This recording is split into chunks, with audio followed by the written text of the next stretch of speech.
நம் கவலையான நேரங்களிலும் இடுக்கண் உருகிற நேரங்களிலும் இறைவன் நம்மை காப்பார் என்பதையும் ஆண்டவருடைய அருள்கரம் நம்மோடு இருக்கும் என்பதையும் தெல்லம் தெளிவாக விளக்கி கூறுகிறது திருப்பாடல் 46:1.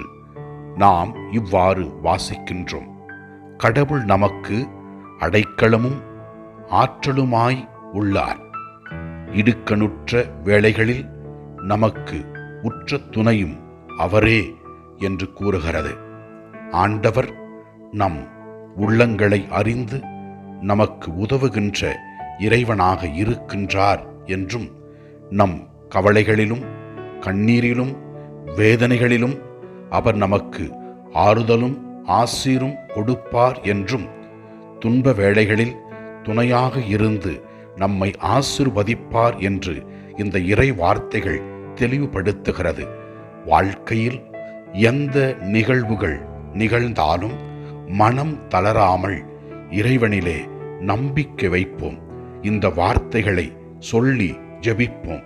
நம் குடும்பங்களில் தனிப்பட்ட வாழ்க்கையில் இறைவன் நமக்கு உதவி செய்வார். நம்பி வருவோரை அவர் நாள்தோறும் ஆசீர்வதிக்கின்றார். நம்பி வருவோரை அவர் ஒருபோதும் கைவிடுவதில்லை.